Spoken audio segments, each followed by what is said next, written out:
Hello friends, स्वागत है आपका हमारे चैनल पर जिसका नाम है पृथ्वी स्टडी पॉइंट। क्लास है इंजीनियरिंग की और आज की क्लास में हम पढ़ेंगे प्रेडिक्टिव मेंटेनेंस के बारे में।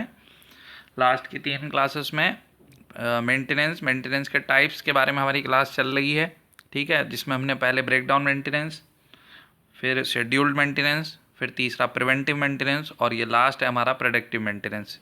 ये मेंटेनेंस की हमारी लास्ट क्लास है। तो जैसा कि नाम से पता चल रहा है प्रेडिक्टिव मेंटेनेंस, प्रेडिक्ट मतलब होता है अनुमान लगाने से, ठीक है। तो इस मेंटेनेंस में क्या होता है कि हम किसी इक्विपमेंट के फेल होने से पहले हम अनुमान लगाने की कोशिश करते हैं कि इसका ये वाला पार्ट इस मतलब इतने दिन के बाद या इस टाइम पे फेल हो सकता है, या ये मशीन का ये वाला हिस्सा फेल हो सकता है, ठीक है। तो हम क्या करते हैं, फेल होने से भी पहले उसकी जो है हम ओवरहॉलिंग या रिपेयरमेंट वो स्टार्ट कर देते हैं, ठीक है। मान लो जब हमें पहले सेंस लग रहा है कि मशीन ख़राब होने वाली है तो हम फिर उस कॉज को ढूंढ के फिर उसको दूर करने की कोशिश करते हैं। तो ये हम बेसिकली प्रोडक्टिव मेंटेनेंस में करते हैं, ठीक। तो देखो बच्चों, इसमें स्टार्ट करते हैं। Productive maintenance as the name implies simply means predicting the failure before it occurs, identify the root cause for those failure symptoms and eliminating those causes before they result in extensive damage of the equipment। अब मैंने जो आपको बोला वही इसमें लिखा हुआ है कि हमें क्या करना है, फेलियर को प्रेडिक्ट करना है, अनुमान लगाना है कि कब वो होने वाला है, ठीक है। और उसके कारण को ढूंढ के उसको ख़त्म करना है, ठीक है, ताकि आगे चल के ब्रेकडाउन ना हो। ये हमारा प्रोडक्टिव मेंटेनेंस है।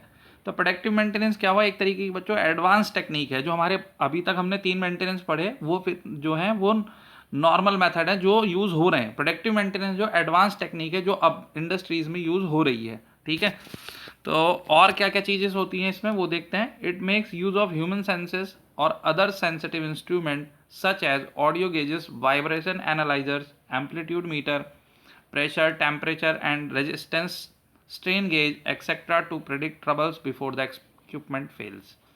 तो अब क्या करना है, अब ये प्रेडिक्ट करने वाली बात आ रही है कि अनुमान लगाना है। तो उस अनुमान लगाने के लिए हमारे पास बहुत सारे इंस्ट्रूमेंट हमें यूज़ करने पड़ेंगे, ठीक है। इसमें जैसे पहले कह रहे हैं कि ह्यूमन सेंसेस, हो सकता है मानव जो मनुष्य है वो सेंस करके मतलब जैसे सेंस करने का मतलब ये है कि जैसे तार छू के देख लिया, तार गर्म हो रहा है तो उसको पता चल गया भाई ये जो है ज़्यादा हीट हो रहा है, इसका मतलब कुछ गड़बड़ हो रही है, ठीक है। या वाइब्रेशन बहुत ज़्यादा हो रहा है। तो कभी कभी ऐसा होता है कि मान लो हम सेंस नहीं कर पा रहे तो वहाँ पे हम बहुत सारे इंस्ट्रूमेंट यूज़ कर रहे हैं, जैसे ऑडियो गेज। ऑडियो गेज हमने लगा रखे तो वहाँ पे साउंड रिकॉर्ड हो रही है कि कोई डिफरेंट टाइप की साउंड तो नहीं आ रही। वाइब्रेशन एनालाइजर, वाइब्रेशन की काउंटिंग हो रही है कि कम हो रहा है या ज़्यादा हो रहा है ना। वाइब्रेशन ऐसा नहीं है, जब मशीन चलती है तो कुछ वाइब्रेशन तो होते ही हैं, लेकिन ऐसा तो नहीं है कि और ज़्यादा वाइब्रेशन हो रहे हैं, ठीक है। तो वो उससे पता चल जाएगा कि मशीन बहुत ज़्यादा वाइब्रेट कर रही है, इसका मतलब उसमें कुछ प्रॉब्लम है, ठीक है। आगे ऐसे ही प्रेशर का हो गया, टेम्परेचर का हो गया, रेजिस्टेंस, ठीक है। तो ये कुछ गेजेस हैं बच्चों जिनकी मदद से हम जो है एबनॉर्मल कंडीशन को ट्रेस करेंगे और ये पता लगा लेंगे कि जो हमारी मशीन है या इक्विपमेंट है उसके इस पार्ट में दिक्कत आने वाली है, ठीक है। आगे पढ़ते हैं। Unusual sound coming out of a rotating equipment predict a trouble, and electric cable excessively hot at one point predict a trouble. ये एक एग्जाम्पल जैसा दे रखा है, जैसे मैं बता रहा था कि कोई रोटेटिंग पार्ट है, ठीक है, उसमें कोई एबनॉर्मल सा साउंड जनरेट हो रहा है, मतलब जो होना नहीं चाहिए वैसी आवाज़ नहीं आती है, या जैसे मोटर में से कभी कभी साउंड आ रही है तो तुम्हें लग रहा है यार कुछ गड़बड़ है मोटर में, ठीक है, एबनॉर्मल साउंड आ रहा है। दूसरा तार वाला हो गया कि अगर केबल जो है वो ज़रूरत से ज़्यादा गर्म हो रहा है तो इसका मतलब कुछ मोटर में या इक्विपमेंट में फॉल्ट है और वो आगे चल के ख़राब हो सकती है। तो हम क्या करेंगे, उसी समय मशीन को रोक देंगे और उसकी जो कमी है उसको ढूंढने की कोशिश करेंगे, ठीक है। नेक्स्ट है, in productive maintenance equipment condition are measured periodically और on a continuous basis, and this enables maintenance man to make a timely action such as equipment adjustment, repair और ओवरहॉल। हम पीरियोडिक मेंटेनेंस में क्या कर रहे हैं कि बीच या तो पीरियोडिकली चेक कर रहे हैं या कंटिन्यूस कभी भी रैंडमली भी चेक कर सकते हैं, देख रहे हैं कि मशीन में या इक्विपमेंट में कौन सी दिक्कत आ रही है।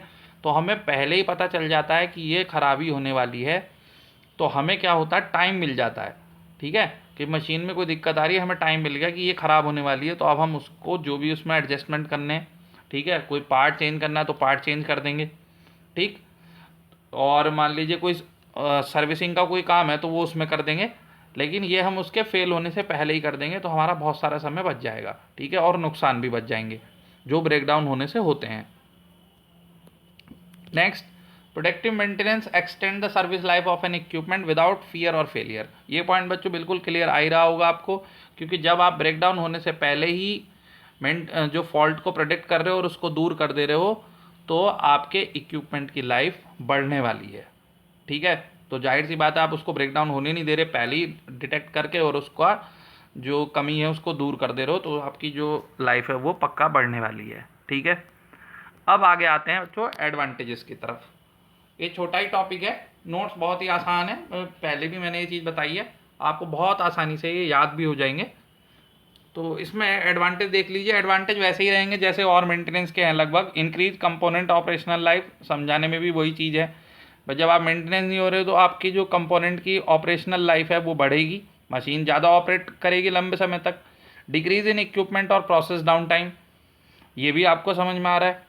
इक्विपमेंट डाउन टाइम क्यों कम हो रहा है, क्योंकि आप उसमें फेलियर होने नहीं दे रहे हो, जो अगर कमी लग रही है आपको पहले ही आप डिटेक्ट करके उसको दूर कर दे रहे हो।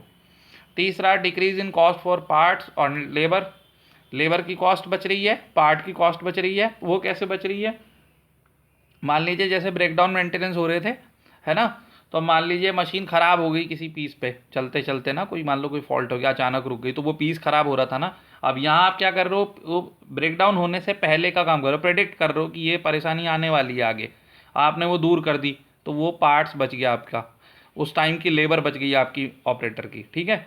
इम्प्रूव्ड वर्कर सेफ्टी, ये भी समझ में आ रहा है, सेफ्टी आपकी बढ़ रही है क्योंकि ब्रेकडाउन सडनली नहीं हो रहे हैं, ठीक है। एनर्जी सेव हो रही है, बहुत सिंपल है, ज़्यादा एक्सप्लेन करने की जरूरत नहीं है, वरना फिर लगता है बच्चों को कि वीडियो लंबी जा रही है, ठीक है। तो मैं भी नहीं चाहता कि बहुत लंबे लेक्चर हों, बस इनफ होता है 10 या 12 मिनट की ही कोशिश करता हूँ मैं, कोई कोई वीडियो भले ही लंबी चली जाए। 10-12 मिनट अगर आप कॉन्सेंट्रेशन के साथ वीडियो देख लेंगे तो आपको टॉपिक बड़े आराम से क्लियर हो जाता है, ठीक है। और इतना टाइम तो बनता ही है, उसके बाद नोट्स प्रिपेयर करने के लिए आप इस वीडियो को पॉज करके स्क्रीनशॉट ले सकते हो, तो वो आपके लिए आराम से नोट्स बना सकते हो, ठीक है। Disadvantage, the cost of the condition monitoring equipment needed for productive maintenance is often high. आपको समझ में आ रहा है बच्चों कि इस तरह की मेंटेनेंस में आपको बहुत सारे मॉनिटरिंग इक्विपमेंट यूज़ करने पड़ रहे हैं, जो ऊपर नाम बोले थे, जैसे स्ट्रेन गेज हो गया, वाइब्रेशन एनालाइजर हो गया, है ना, और टेम्परेचर गेज हो गए, प्रेशर गेज हो गए। तो जब ये इतने सारे इक्विपमेंट खरीद रहे हो तो पैसे से तो आएंगे ना, ये तो कॉस्ट बढ़ रही है आपकी, तो सबसे बड़ा डिसएडवांटेज तो यही हुआ।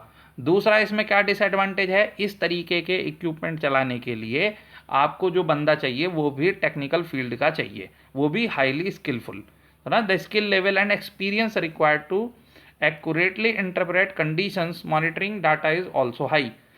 जो ये आप यूज़ कर रहे हैं इंस्ट्रूमेंट मॉनिटरिंग इक्विपमेंट, ठीक है, जो भी मैंने बोले, स्ट्रेन गेज हो गया, प्रेशर गेज हो गए, या वाइब्रेटिंग एनालाइजर हो गया, तो इन सब को डील करने के लिए आपको जो बंदे चाहिए मेंटेनेंस में वो हाईली स्किल्ड चाहिए और एक्सपीरियंस वाले चाहिए। तो जब बंदे स्किल्ड होंगे, एक्सपीरियंसड होंगे, तो जाहिर सी बात है वो उनकी जो कॉस्ट होगी, वो सैलरी भी कम नहीं लेने वाले, तो वहाँ आपकी सैलरी बढ़ जाएगी, ठीक है। नेक्स्ट पॉइंट आ रहा है इंक्रीज इन्वेस्टमेंट इन स्टाफ ट्रेनिंग। ये पॉइंट बच्चों इसी से रिलेटेड है कि इस तरीके के आप मान लो ये स्किल उनके अंदर नहीं है तो आपको ट्रेनिंग करानी पड़ेगी, ठीक है, तो वो आपका ट्रेनिंग में इन्वेस्टमेंट बढ़ जाएगा। तो ये इसके बच्चों डिसएडवांटेज हो गए प्रोडक्टिव मेंटेनेंस के, बाकी जो थे वो सब एडवांटेजेस में आ जाएंगे जो हमने ऊपर डिस्कस किए हैं। तो ये क्लास हो गई बच्चों, उम्मीद है आपको टॉपिक समझ में आ गया होगा। मेंटेनेंस की हमारी पूरी क्लास कंप्लीट हो गई है, जिसमें हमने मेंटेनेंस पढ़ लिया, मैंने प्लेलिस्ट बना दी है, उसमें चारों वीडियो आपको मिल जाएंगी, आप चैनल पर जाके प्लेलिस्ट में चलाएं आराम से और उसको स्टेप बाई उसको देख लें, ठीक है। तो चारों मेंटेनेंस हम पढ़ चुके हैं, बहुत इंपॉर्टेंट क्वेश्चन है, एग्जाम में जरूर आते हैं मेंटेनेंस का क्वेश्चन। अगर समझ में आया बच्चों तो वीडियो को लाइक ज़रूर करना, और क्या कहते हैं, मिलेंगे फिर नेक्स्ट क्लास में नए टॉपिक के साथ, तब तक पढ़ते रहिए, खुश रहिए।